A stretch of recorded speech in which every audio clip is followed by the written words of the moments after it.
English Leap Podcast. With your favorite teacher.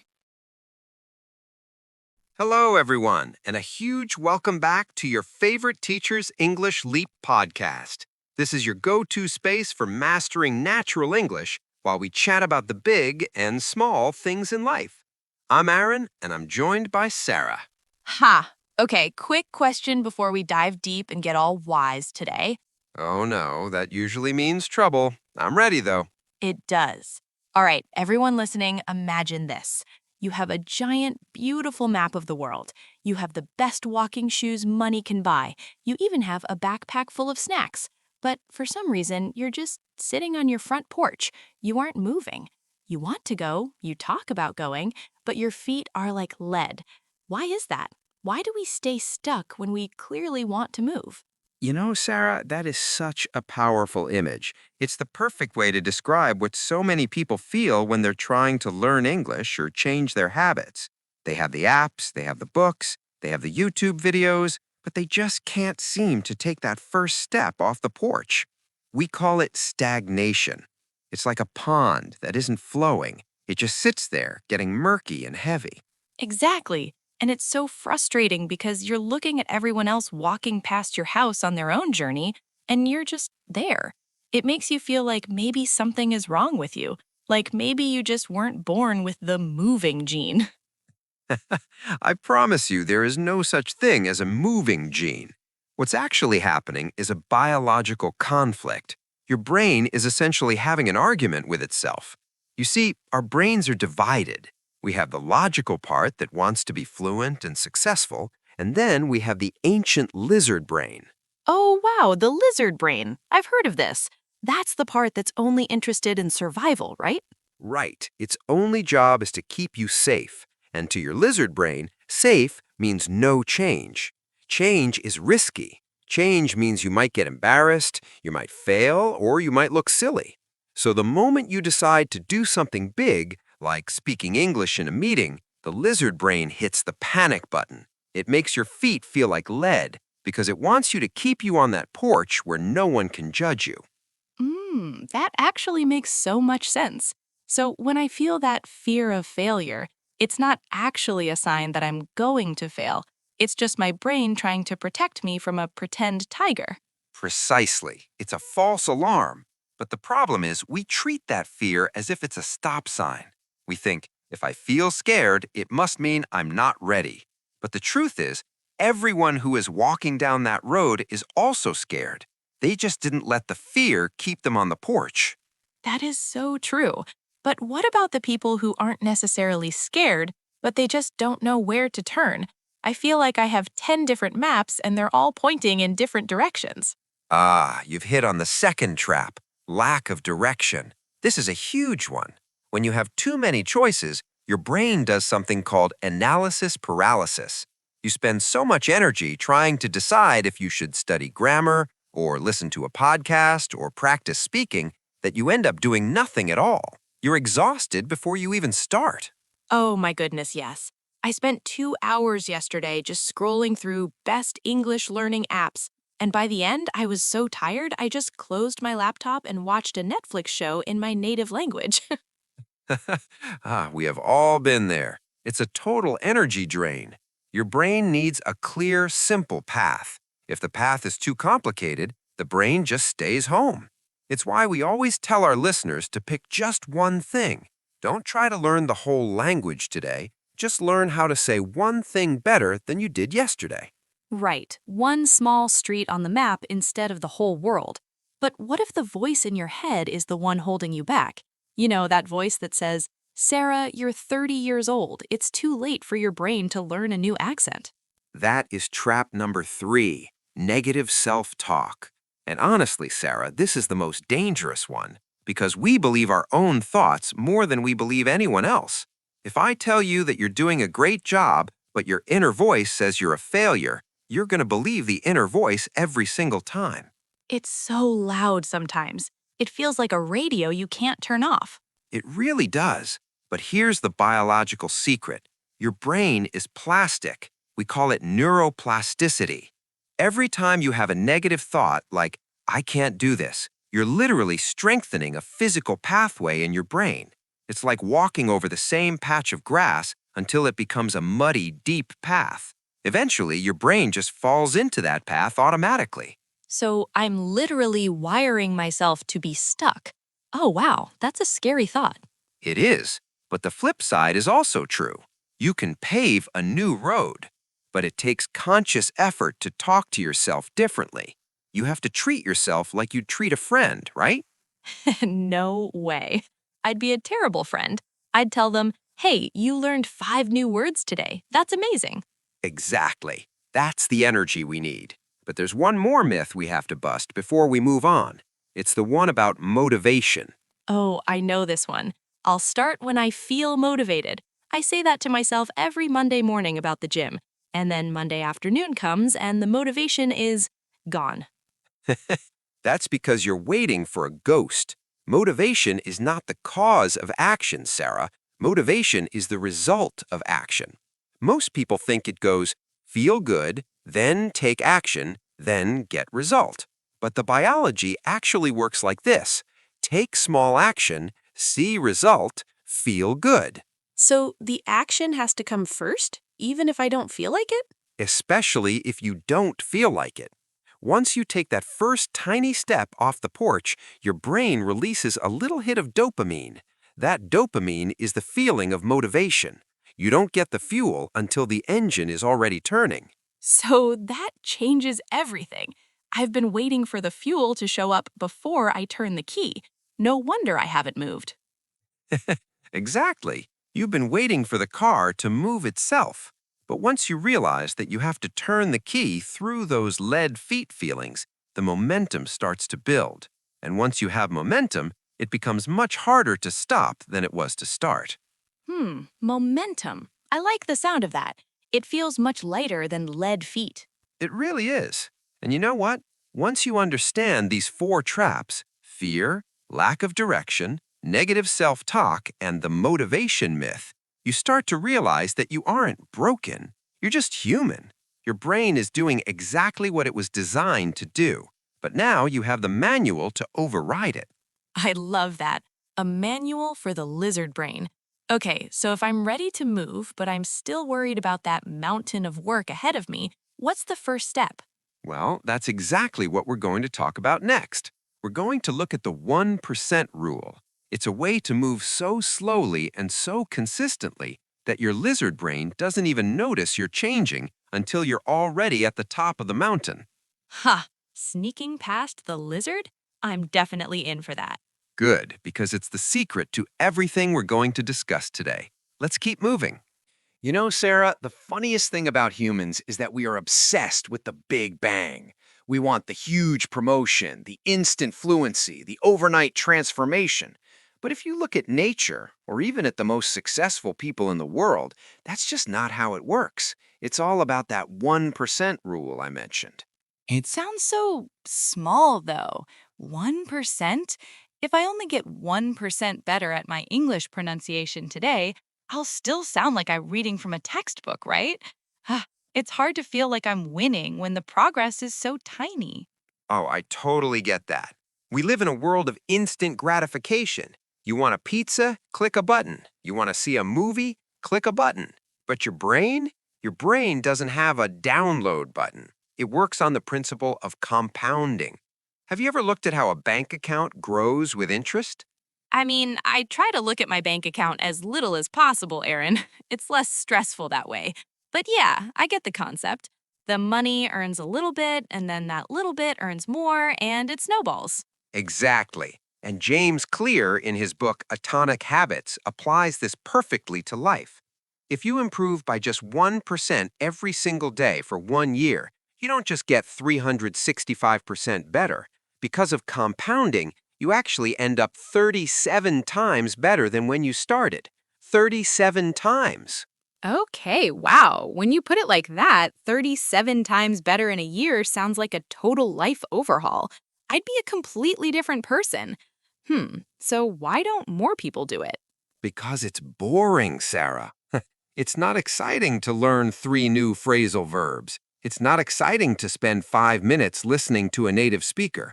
It feels like nothing is happening. This is what we call the plateau of latent potential. That sounds like a sci-fi movie title. The Plateau of Latent Potential. What does it actually mean in real life? It does sound fancy, doesn't it? Think about an ice cube sitting on a table in a cold room. Let's say the room is 25 degrees Fahrenheit. You want the ice to melt, so you heat the room up. 26 degrees, nothing. 27, nothing. 28, 29, 30, 31, still nothing. You're working hard, you're heating the room, but the ice is just sitting there. You might think, this is useless, I'm wasting my energy. Right, I'd probably give up and go get a sweater.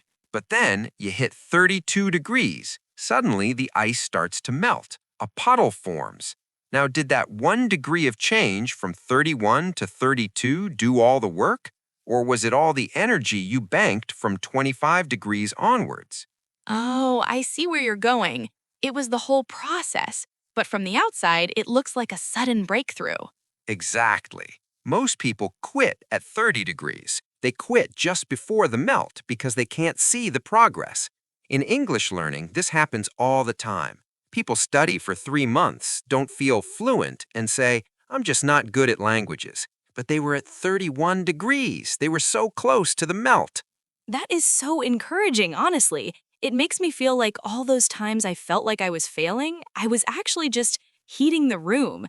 But Aaron, how do we make these 1% habits stick? Because I have a bad habit of starting a new routine on Monday and forgetting it exists by Wednesday. You and the rest of the world, Sarah. The secret isn't willpower. Willpower is a limited resource. The secret is habit stacking. You take a habit you already do, something that is automatic, and you stack your new 1% habit right on top of it. Give me an example. What's an automatic habit for you? Making my morning coffee. I don't have to think about making coffee. My feet just walk to the kitchen and my hands start moving. So my stack is, after I pour my first cup of coffee, I will read 1 page of an English book. 1 page? Just one? That seems almost too easy. That's the point. It must be so easy that you can't say no. If I told myself I had to read a whole chapter, my lizard brain would say, ugh, too much work. Let's just check Instagram instead. But 1 page? I can do that while the coffee is still hot. Okay, let me try. After I brush my teeth at night, I will record a 30-second voice note in English about my day. How's that? That is a perfect habit stack. It's specific, it's tied to a trigger, brushing your teeth, and it's only 30 seconds. You're building the identity of someone who speaks English every day. Identity? Wait, so it's not just about the action? Not at all. This is the deepest part of the 1% rule. Most people focus on the outcome. I want to be fluent. But that's an external goal. Instead, you should focus on the identity. I am an English speaker. A fluent person doesn't decide to study. They just live their life in the language. When you do your 30-second voice note, you are casting a vote for your new identity. Casting a vote. Oh, wow, I love that. So every time I choose to listen to this podcast instead of a song in my native language, I'm voting for the English-speaking Sarah. Exactly. And the more votes you have for that version of yourself, the more natural it becomes. Eventually, you don't even need the habit stack anymore. It just becomes who you are. You stop trying to learn English, and you just start being an English learner. You know, it makes it feel much less like a chore and more like a transformation. It's like I'm building a new version of me brick by tiny brick. Right. And those bricks are small, but once the wall is built, it's solid. You won't just know English, you'll own it. But there's a catch, Sarah. While we're building our own habits, we're also being influenced by everything around us. You mean like the people we hang out with or the stuff we watch? Exactly. Our environment is like the gravity of our habits. If the gravity is too strong, even the best habits will fail. You can't stay at 32 degrees if someone keeps opening the window and letting the cold air in, right? Right. I guess I need to make sure my room stays warm. Well, that's a perfect transition, because next we're going to talk about how to hack your brain's filtering system, the Reticular Activating System, to make sure you're seeing the opportunities to grow instead of just the obstacles. The reticular what now? Aaron, you're using big words again. Don't worry, it's actually the coolest part of the human brain. It's like your own personal assistant that lives behind your eyes. Let's dive into how it works. Haha, I know it sounds like a mouthful, doesn't it? The Reticular Activating System. It sounds like something you'd find in a high-tech spaceship, not inside your skull. It really does. I'm half expecting you to tell me my brain has a turbo boost button, Aaron. But seriously, what is it? Is it a physical thing or just a concept? Oh, it's a very real, physical bundle of nerves located in your brainstem. And honestly, Sarah, it's probably the most important tool you have for changing your life. Think of your RAS as the ultimate bouncer at a very exclusive club, and that club is your conscious mind. A bouncer? Okay, now I'm listening. So what is it letting in and who is it kicking out? Well, think about it. Right now, your brain is being bombarded by millions of bits of information every second. The feeling of your clothes against your skin, the hum of the air conditioner, the birds outside, the color of the wall.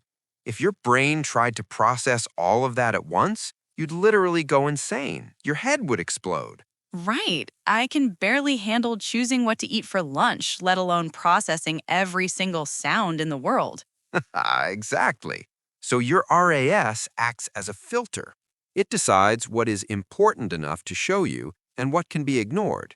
It's like a personalized search engine. You see, your brain doesn't show you the world as it is. It shows you the world as you've told it to look. Wait, so I'm telling my brain what to see? How does that work with English? Because most of the time, my brain seems to be seeing a lot of I don't understand this signs. That's the catch. Have you ever decided you wanted to buy a specific car? Let's say a red Jeep. Suddenly, you start seeing red Jeeps everywhere, on the highway, in your neighbor's driveway, in the grocery store parking lot. Did everyone in the world just go out and buy a red Jeep yesterday? No, of course not. They were probably always there. I never noticed them. Bingo! That's your RAS. Because you started thinking about red Jeeps, your bouncer decided that red Jeeps are now important information. It started letting them into the club. Now, let's apply that to English. If you keep telling yourself, English is impossible, or I never understand native speakers, what is your bouncer going to look for? Oh, wow. It's going to look for every single time I fail. It's going to highlight the one word I didn't know instead of the 10 words I did know. Precisely. Your brain is a confirmation machine. It wants to prove you right. If you focus on the struggle, your RAS will find more struggle. But if you reprogram it, if you tell that bouncer, hey, I am a fast learner and I love hearing new phrases, suddenly you'll start noticing English everywhere. You'll hear a phrasal verb in a movie and think, hey, I know that one. You know, that actually happened to me. Last week, I learned the word serendipity, and then I swear I heard it 3 times in 2 days. I thought it was a glitch in the universe. Nope, just a glitch in your filter. And this is where the growth mindset comes in. This is a concept by Dr. Carol Dweck, and it's the fuel for your RAS. People with a fixed mindset believe their abilities are carved in stone. I'm not a math person, or I'm not good at languages. That was me in high school. I used to say, I'm just not a language person every single time I missed a vocabulary quiz. I felt like I was born without that specific software installed. Right, and that belief becomes a self-fulfilling prophecy. But a growth mindset is the belief that your brain is like a muscle. It can grow, change, and get stronger through effort. Instead of saying, I can't do this, you say, I can't do this yet. Yet. Such a small word, but it feels so much heavier. It feels like there's hope in that word. It's the most powerful word in the English language for a learner, Sarah. Yet implies a future where you will succeed. And when you adopt that mindset, you start to train your RAS to look for growth opportunities instead of proof of failure. But okay, let's get practical. How do we actually reprogram this thing? Yes, please. Is there a remote control or a secret password? Haha, better. There are three main tools: affirmations, visualization, and gratitude. And before you roll your eyes and think this is all magic, let's look at the science. Okay, my eyes were definitely starting to roll a little bit, Aaron. Affirmations? You want me to stand in front of a mirror and tell myself I'm a genius? Not a genius, no, but telling yourself something like, I am becoming more confident in my English every day is powerful. When you say that, you are giving your RAS a search query. You're telling the bouncer, look for evidence of confidence. Even if it's just a tiny thing, like ordering a coffee in English without stuttering, your brain will flag it as a win. I guess it's better than my current search query, which is usually look for evidence that you sound like a toddler. Haha, exactly. And then there's visualization. Your brain actually has a hard time telling the difference between a vividly imagined event and a real one. If you close your eyes and truly visualize yourself giving a successful presentation in English, feeling the calm, hearing the words flow, your brain starts to build those neural pathways as if you've already done it. So it's like a practice run for the brain? Like a flight simulator for pilots? Exactly. It lowers the fear response because when you finally do the real thing, your lizard brain thinks, oh, we've been here before. This isn't a tiger. It's just a presentation. We're safe. Wow, okay. I can see how that would help with the lead feet feeling we talked about earlier. And what about gratitude? How does being thankful help me learn the difference between do and make? It won't help with the grammar rules directly, but it keeps your room warm, remember? When you focus on what you can do, I'm grateful I understood that podcast, or I'm grateful I had the courage to speak today. You are training your brain to stay in a reward state rather than a threat state. A reward state. I like that. It's like giving your brain a little treat every time it tries. Right. And a brain that feels rewarded is a brain that is open to learning. A brain that feels threatened is a brain that shuts down. You can't learn grammar when your bouncer is trying to hide under the table.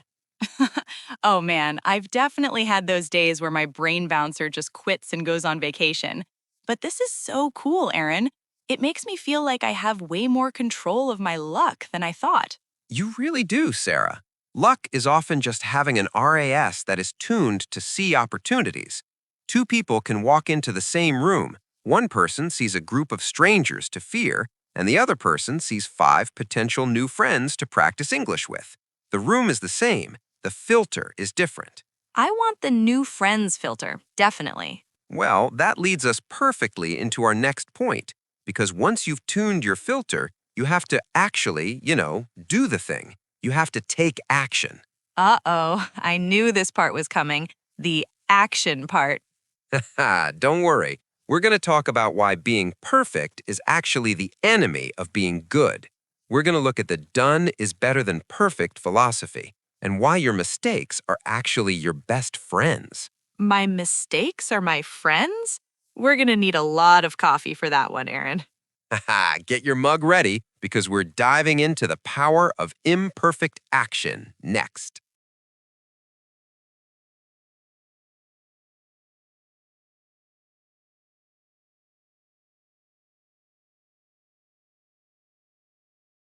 Okay, Aaron, I've got my coffee and I'm ready to hear how my embarrassing mistakes are actually my friends. Because right now, they feel more like that one annoying relative who shows up uninvited and makes everything awkward. I know exactly what you mean. But think about it this way, Sarah. Perfectionism is actually just fear in a fancy suit. We tell ourselves we're being high achievers or detailed, but really we're just terrified of being judged.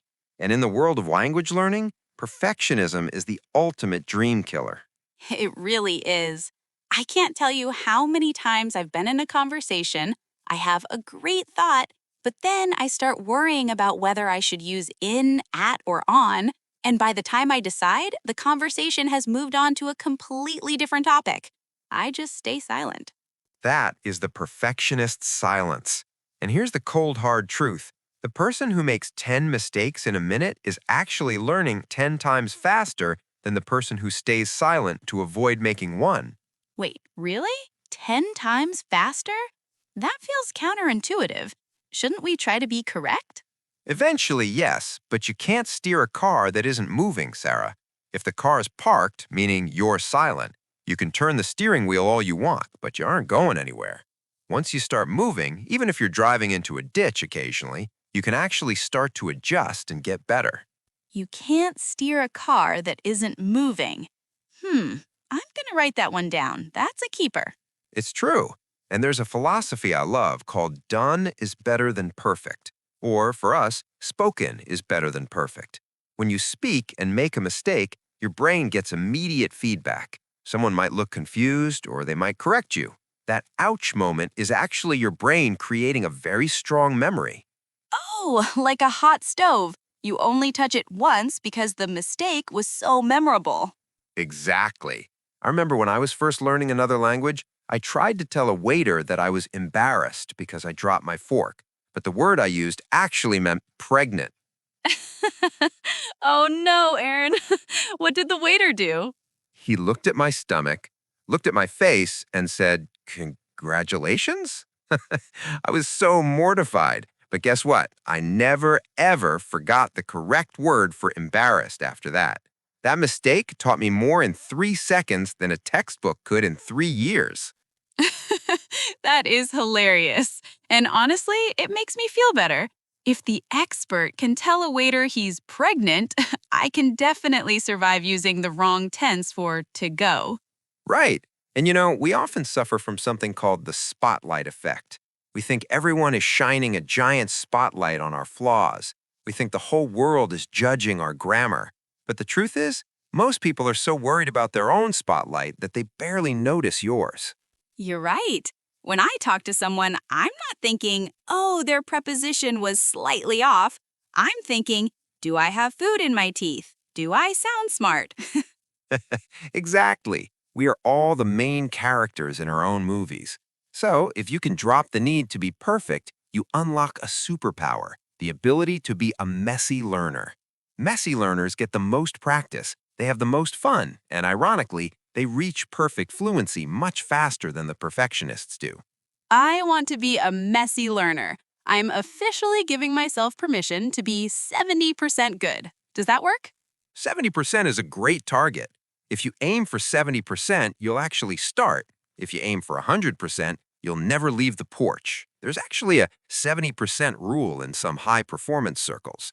If you have 70% of the information or you're 70% sure, just go. You'll figure out the other 30% while you're in motion. I love that. Go at 70%. It takes the pressure off my chest. But Aaron, what happens when you're doing the work, you're being messy, but the people around you are, well, they're not very supportive? Like, what if your friends make fun of your messy English? Ah, Sarah, that is a huge point. And that actually brings us to something that can either be your wind or your anchor, your environment. You can have the best mindset and the best habits, but if you're swimming against a current of negativity, you're going to get exhausted. Yeah, I've felt that. Sometimes it feels like as soon as you start trying to improve, people want to pull you back down to where they are. It's the crabs in a bucket syndrome. If one crab tries to climb out, the others pull it back down so it doesn't leave. It's a harsh truth, but who you spend time with is one of the biggest predictors of your success. So, do I need to get new friends? That sounds a bit extreme. Not necessarily, but you do need to be intentional about your inner circle. There's a famous saying, you are the average of the 5 people you spend the most time with. If those 5 people are negative, unmotivated, and hate learning, guess what's going to happen to your 1% growth? It's going to get dragged down to 0% real fast. Right.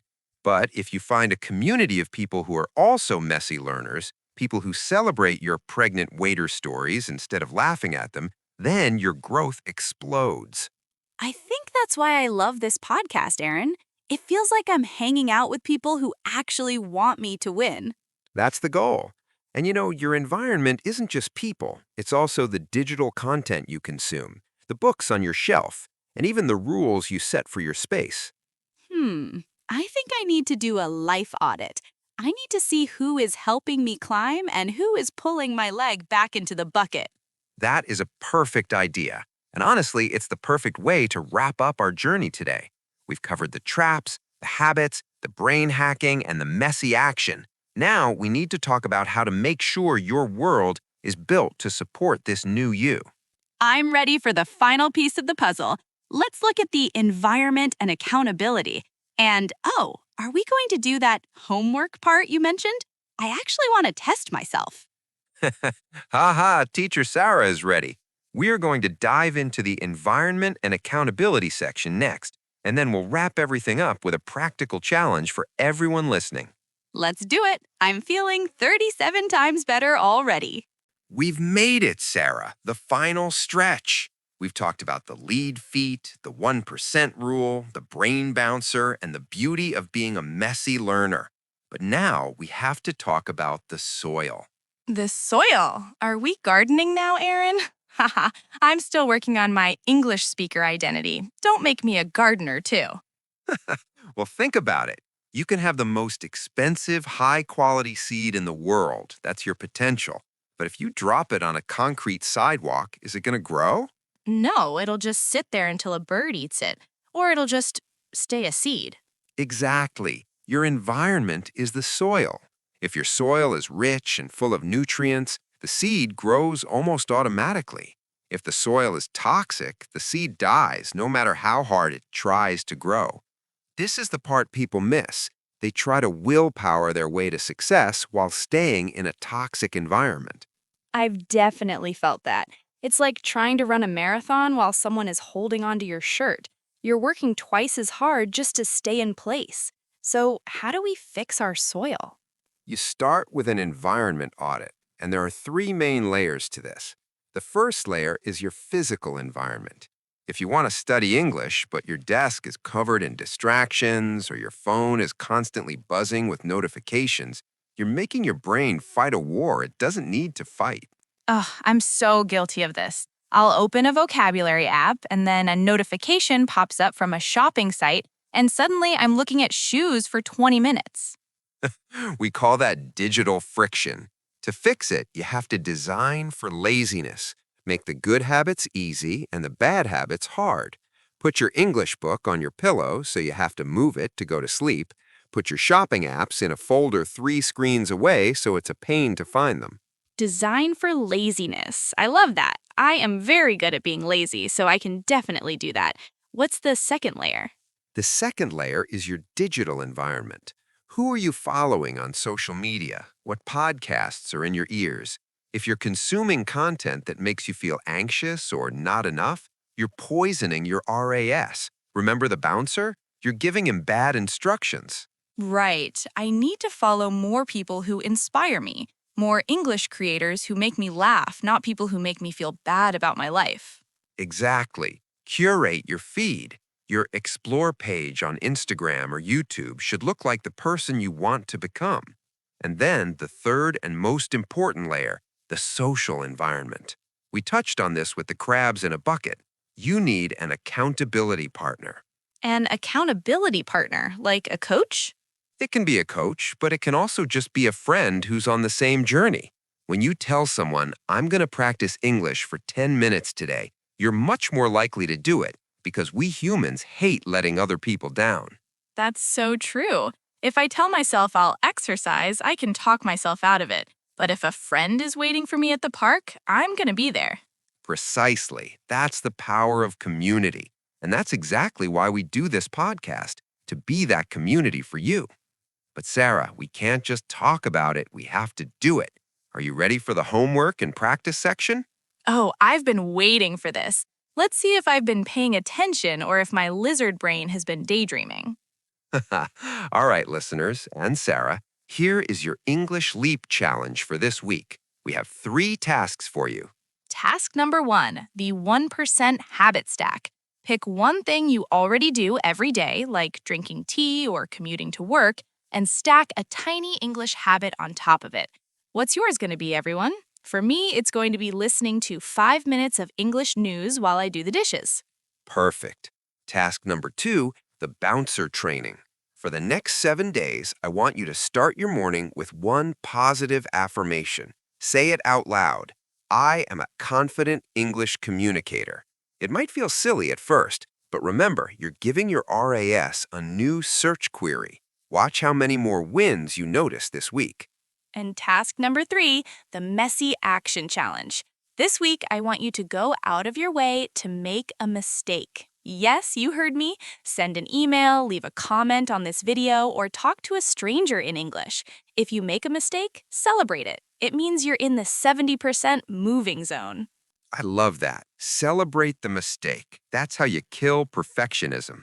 And finally, we have a little vocabulary recap from today's episode. Sarah, do you remember some of the big words we used? Oh, let's see. We had stagnation, that's being stuck like a murky pond. We had compounding, where small bits of progress build into something huge. We had neuroplasticity, the brain's ability to change. And my personal favorite, the reticular activating system, the bouncer of the brain. Spot on. You've clearly been heating the room, Sarah. You're at 32 degrees. I can feel the melt happening. Well, everyone, that's all for today's episode of the English Leap podcast. Remember, you have more control over your life and your English than you think. You don't need a miracle. You just need a 1% shift. We'd love to hear from you in the comments. What is your habit stack going to be? We'll be reading and replying to as many as we can. Keep moving, keep being messy, and keep growing. We'll see you in the next one. Bye, everyone. I'm off to go find a mistake to make.